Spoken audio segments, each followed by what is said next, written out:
Today's scripture reading is from Luke 22, verses 14 through 24. And when the hour came, he reclined at table, and the apostles with him.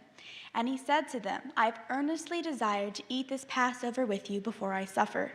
For I tell you, I will not eat it until it is fulfilled in the kingdom of God. And he took a cup, and when he had given thanks, he said, Take this and divide it among yourselves. For I tell you that from now on I will not drink of the fruit of the vine until the kingdom of God comes. And he took bread, and when he had given thanks, he broke it and gave it to them, saying, This is my body, which is given to you. Do this in remembrance of me. And likewise the cup after they had eaten, saying, This cup that is poured out for you is the covenant in my blood. But behold, the hand of him who betrays me is with me on the table. For the Son of Man goes as it has been determined, but woe to that man by whom he is betrayed. And they began to question one another which of them it could be who was going to do this. A dispute also arose among them as to which of them was to be regarded as the greatest. This is the word of the Lord.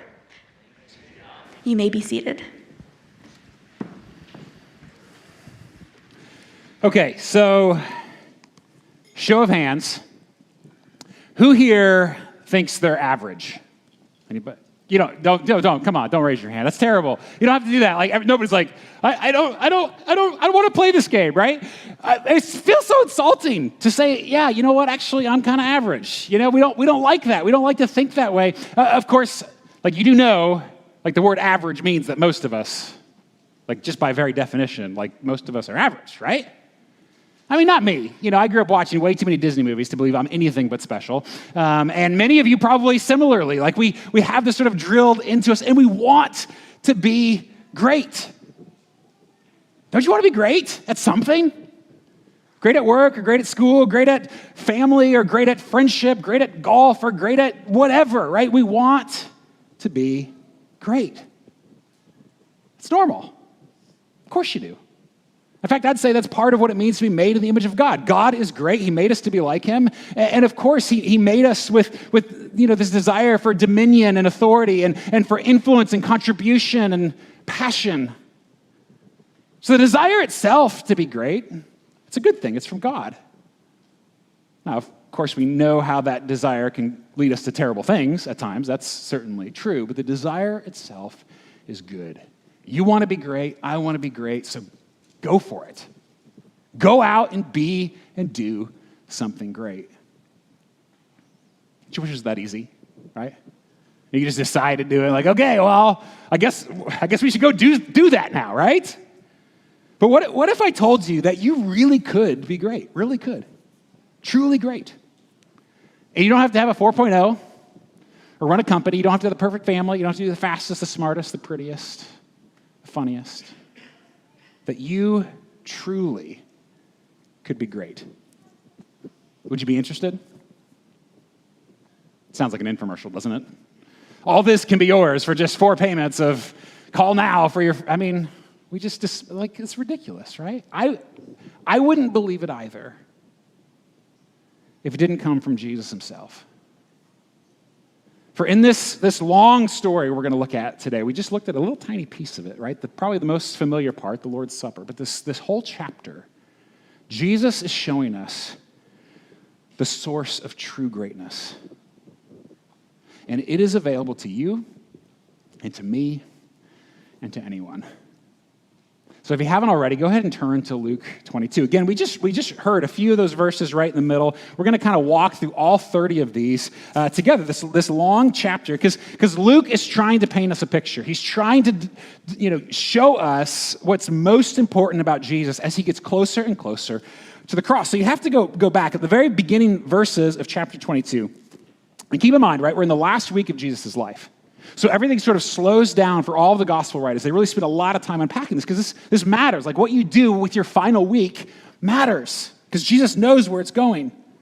And now we're moving today into the final, not just the final week, but the final hours. And at the start of 22, we see a handful of different characters, right? So you see at the very beginning in chapter 22, you see the chief priests and the scribes, right? And so these are the great people of their culture. Like Luke wants us to see, they're great. And they know they're great. Everybody loves them. Everybody wants to be them. Like they are the who's who of that culture, but they're kind of stuck because they really want to kill Jesus. Because Jesus is infringing upon their greatness, right? And so they know they have to come up with a plan, a scheme to be able to get rid of Jesus, but they can't do that because the crowds love him. Enter Judas. Perhaps you've heard of Judas, right? He's not a great guy, but he sees an opportunity for himself. So he's another key character at the beginning of the story. Whether he is just greedy and he wants to be rich, he sees an opportunity to make some money, whether he's disappointed with Jesus and sort of we don't exactly know what's going on, but he has this opportunity.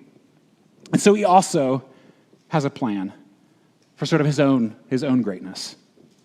Like, even just think about that for a second, because Judas is one of the 12. Like, he is an insider with Jesus. He knows Jesus like you and I can only dream, right? He traveled with him, ate with him, saw the miracles, heard the sermons. Like, he had all of that. But Judas also wants to be great. So let me read the beginning of this chapter for us, chapter 2, 22, verse 1. Luke says, "Now the feast of unleavened bread drew near, which is called the Passover. And the chief priests and the scribes were seeking how to put him to death, for they feared the people. Then Satan entered into Judas, called Iscariot, who was one of the number of the 12. He went away and conferred with the chief priests and officers how he might betray him to them, and they were glad and agreed to give him money. And he consented and sought an opportunity to betray him to them in the absence of the crowd." So you see now another character in there. You can't miss him because he's the one that's like, wait, do we still believe in Satan, right? I mean, it feels weird, right? 21st century, do we do that? And yet, like Luke all throughout has shown us that the serpent from the garden is still alive and well. It's still seeking to wreak mayhem. He also wants to be great, right? And friends, there is real supernatural evil in our world seeking to destroy us. And so right here, like Luke is showing us all the characters emerging in these final moments of Jesus' life. It's like the chumming of shark-infested waters, right? Because Luke, I think he wants us, given where this is going, where this chapter is headed, he wants us to see all the power structures at play here, right? Because you've got the powerful people of that day, the leaders, right? The cultural elite. You've got Judas, right, who sees an opportunity for himself to take power for himself, this insider. And then you see the supernatural power of the one who wants to destroy. Don't miss the contrast, because we go right from there to a dinner table. Because now it's Thursday evening in the story. How would you spend your final 24 hours before the cross? What would you make sure to check off the list, right, if you were Jesus? Would you spend it making dinner plans and playing the host? I don't know if I would. But in verses 7 through 13, I'm not going to read those, but you can look at them. We again see Jesus there arranging all of the details. Like, again, he's done this throughout Luke. He's the one, even though things are happening to him, nothing's really happening to him. He is in charge every step of the way. And so we see him arranging the details. He's made reservations at some people's house, right, in their upper room. They've got a large upper room for them to eat the Passover together, to celebrate together. And the Passover was one of the most important holidays for their culture, right? It was really a big deal. It was the feast celebrating their freedom from the Egyptians. That's how they all, so if you know that story, it's okay if you don't, I'll kind of fill you in. But like they had this meal, this is back, many, many years before this, when God's people were enslaved in Egypt, right? And the Jewish people, God's people, they celebrated this meal, and they had to kill a lamb, right? They sacrificed the lamb, and then they ate the lamb, right? That was part of it. And then they had to put the blood of the lamb over the door. And if they did that, the angel would pass over their house, would spare them, and that they'd live. And this is what ended up, the Egyptians finally let them go, and the parting of the Red Sea and Charlton Heston and all those kinds of things, right? It's all part of that. And so it's no coincidence that they're eating this meal together, because Jesus is the new and better lamb. And they're all there, right? The disciples, Jesus, they're all there together, including Judas. And Jesus knows. He knows about Judas. He knows he only has a few hours left. And so he enjoys a leisurely meal with his friends. Talking, laughing, I'm sure, retelling this old story. Serving them as their host. Waiting the table. Other gospel writers tell us that Jesus even washed their feet. So there they are, reclining at the table, when Jesus does the unthinkable. He serves them his body and blood. I mean, not literally, of course, but this thing that many of us have just sort of come to accept as commonplace. Imagine what it would have been like for the disciples to hear these words. Essentially, though, what Jesus is communicating, he's saying to them, Passover is about me. That I am the new lamb, he's saying. It's my blood on the door, and if you want salvation, I'm going to die to get it for you. And then he serves them bread and wine as a way to remember. Verse 19, let me read it. Again, probably familiar to some of us, but let me read it anyway. And Jesus took bread, and when he had given thanks, he broke it and gave it to them, saying, "This is my body, which is given for you. Do this in remembrance of me." And likewise the cup after they had eaten, saying, "This cup that is poured out for you is the new covenant in my blood." Essentially, this ancient feast of salvation is about me. Not in a self-serving way, but in a self-giving way. And again, you got to put yourself up in that room with them. Right? Already a little bit full because it's the end of dinner. And full of the joy of community, right? That special moment all shared. These guys have been together a long time and they think the world of Jesus. The lingering smells, the flickering candles, and the King of the universe literally serving you salvation. Can you taste it? And then, what seems like maybe a minute later, the disciples start arguing about who is the greatest. Really? There they are, like having just seen and experienced all of that, and they're like, you know what, guys, I think I'm probably Jesus' favorite.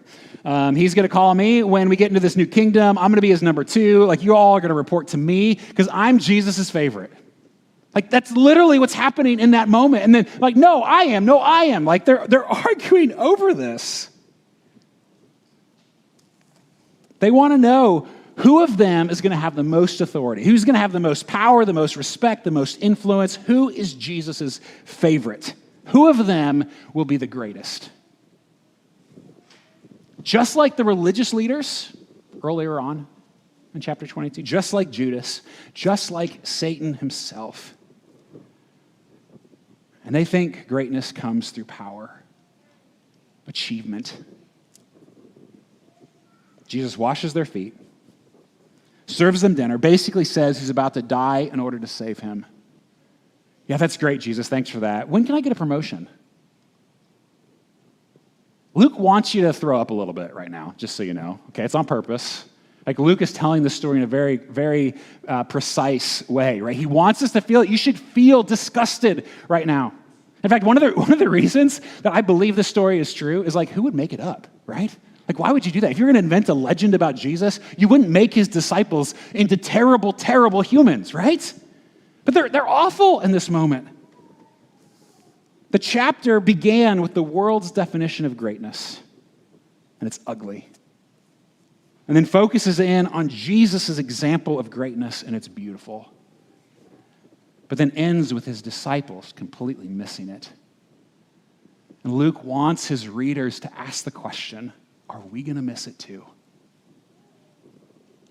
I want to be great. Chances are you want to be great. And so here it is. Here is the secret of greatness. Greatness begins at the table, and no one is greater than the one who serves. You can't miss that in this story. I think that's what Luke is trying to communicate in chapter 2, that greatness begins at the table, and no one ever anywhere is greater than the one who serves. Let's kind of break that down, those two sentences there. Greatness begins at the table. Because I think we make the same mistake, don't we? As the disciples, we define greatness by power, authority, position, job title, the amount of money we have, the kind of car we drive, how big our house is, right? Who's the funniest, the prettiest, any of those kinds of categories, right? Or we at least try to grade ourselves on a curve, right?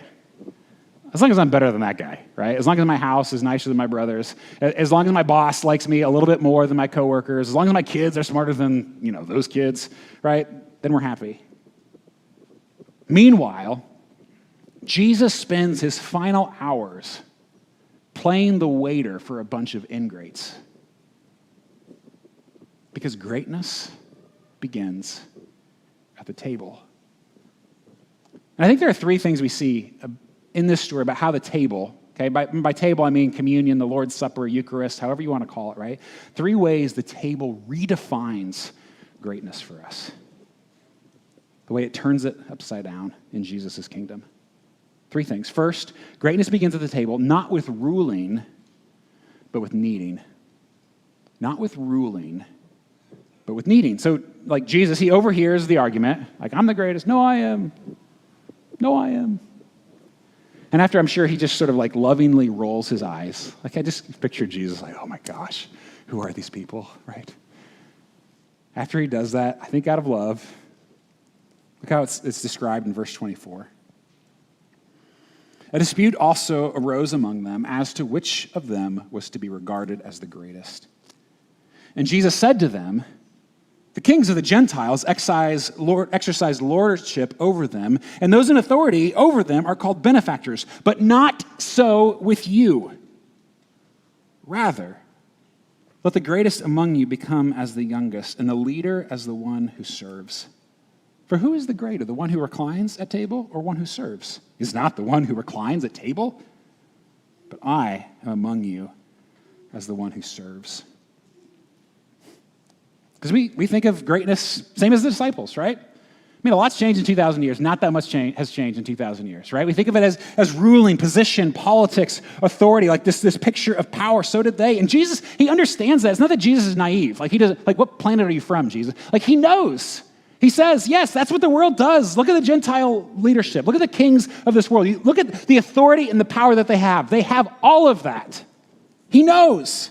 That's how the world works. That's how the world defines greatness. Not so with you. Not so with you. Not my people, Jesus says. Not my church. Not kings, he says, but little children. Do you see that? The youngest? They have that contrast.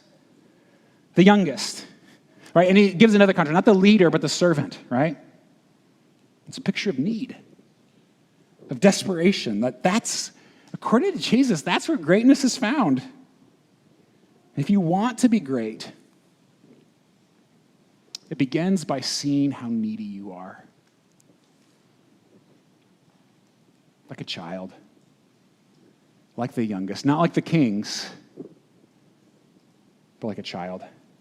And there is nothing that reminds us of our need like the table. I mean, if you're a follower of Jesus and you come to this table, right, the Lord's table, take bread and cup, like that reminds us how desperate we are, doesn't it? Like, it should be a loud reminder every time you take the bread and cup that I am so lousy at life. Me.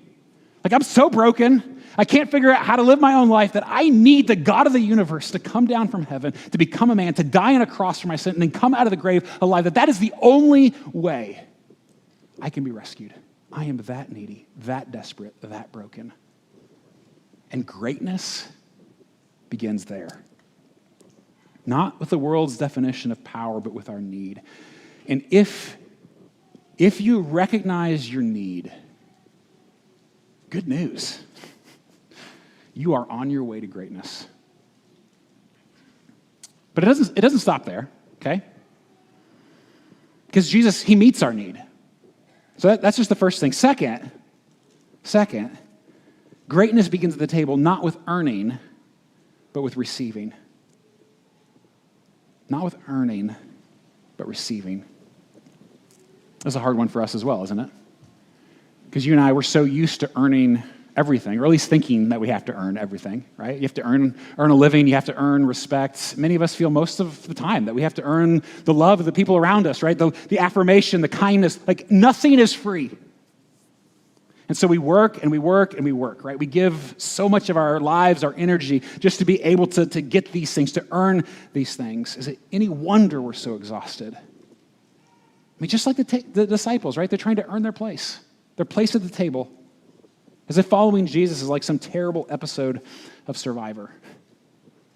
And Jesus, he gets it. Again, he understands, right, this temptation. I think in verse 27, he refers to the one who reclines at table, right? Like, that's who I want to be, right?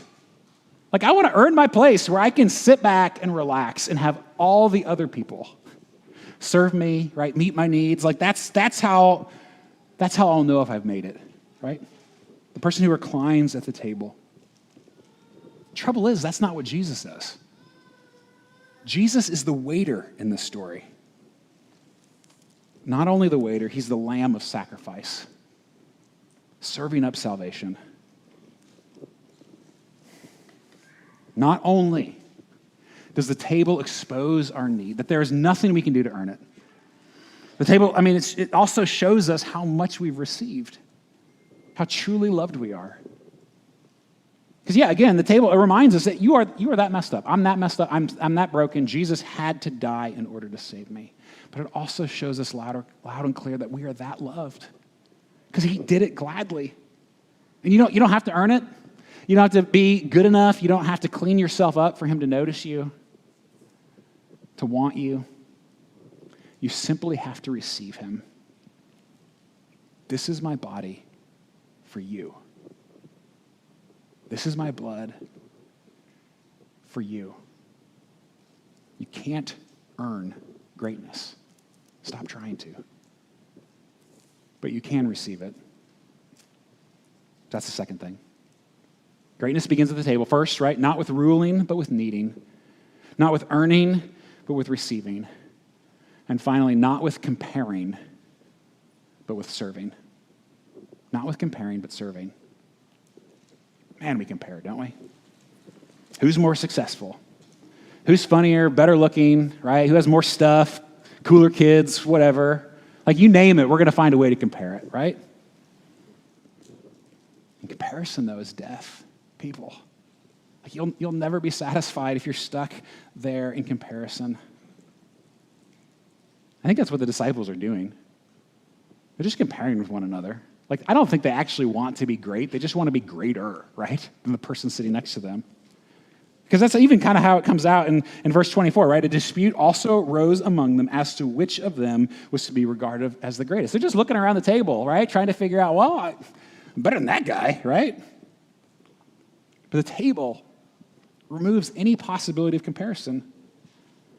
Because when you see your need that Jesus had to die for you, and when you see all that you've received, that you've earned nothing from God and can earn nothing from God.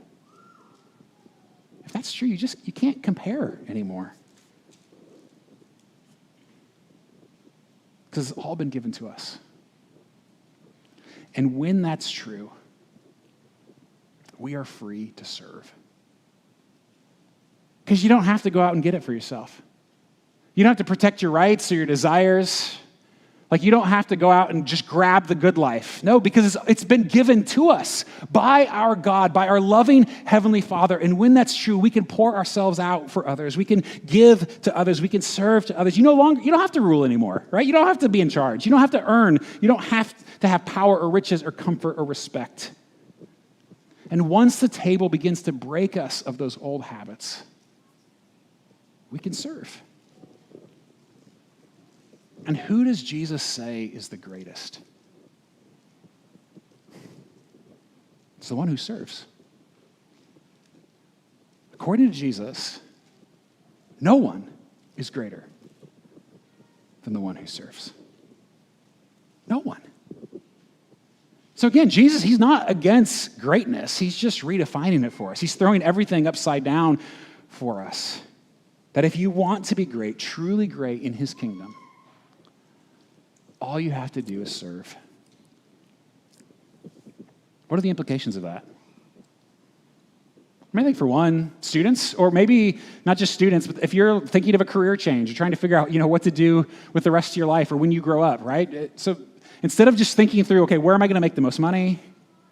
Where am I going to find my passion, right? Whatever that means. Instead, asking the question, where can I serve? Like, where can I meet real human needs in our world? And if you do that, then you can be great. Or I think about at home, right? Oh my goodness, if we would only stop trying to recline at the table, right? Oh, that's what I love. I want my family to serve me. I want the world to revolve around me. But what if instead we entered those places finding ways to continually serve the people around us? What about work? Like even if you're the boss, are you known there in those spaces as the one who serves, who's willing to get their hands dirty to care for the people around them? Leadership guru and best-selling author Patrick Lencioni, I love this. In one of his most recent books called The Motive, he says he calls for the death of the phrase servant leadership. We should never use that phrase again. This is dumb. It's terrible. Don't ever use that because that's the only kind of leadership. Like if you say leadership, it means a servant leader, right? There's no other kind. There's only like dictators, right? That's it. If you are a leader, you're called to be a servant, period. So in those places with your friends, is that what you're known for? In your neighborhood, with your community, in your church? Are we known as the one who serves? Listen, if you want to be great, of course you do, right? If you want to be great, but you are not serving in every capacity of your life, every opportunity you get, every place you go, looking for ways to care tangibly for others, you will never get it if you're not. You'll never be satisfied and you will never be great. And it's not just something that we do out of duty. Right? It's who Jesus makes us into. It's who we become. The kind of person who wants to serve. Because no one is greater than the one who serves. So what needs to change? Just think about your life, your circumstances, what new habits, priorities, postures do you need to take? Who are the people around you? Even as you walk out of this building today, maybe even before you leave it. When you get to the office tomorrow or school, how can you serve? And just imagine if we did as God's people. Imagine if we actually lived this way. I mean, think about the radical things that would happen in our world if we were known first and foremost as the people who serve, who just want to help, who want to love. That would change our world. I think of a couple of my friends, Dan and George. I love these guys. They've been a part of our church family for a really, really, really long time. I think the world of them. They were recently honored. They're business owners in Kansas City. They were recently honored by Fortune magazine and by the Kansas City Business Journal for being one of the best places to work. And they're not an explicitly Christian company, but these two young leaders, they follow Jesus on Monday, and they serve, and it makes a difference. Like their clients benefit from it, their employees benefit from it. They serve. Or I think of Greg. Many of you probably don't even know who Greg is. You maybe have noticed him. He's the guy who spends his entire Sunday morning like spraying and wiping down every hard surface that gets touched frequently on a Sunday morning. Just wipes the COVID right off, right? The doors, and multiple times a day. It's not a very glamorous job, but he does it because he serves. I love it. And he's great. Or I think of those of you, many of us, who do this in the unseen places of our world. Like how many hours have you spent changing diapers nobody sees, right? Or doing laundry that nobody sees, or maybe back in some cubicle which nobody sees you, or some job site, and yet, friend, Jesus sees you. And if you are serving him and others, he thinks you're pretty great. Living this out. Because no one is greater than the one who serves.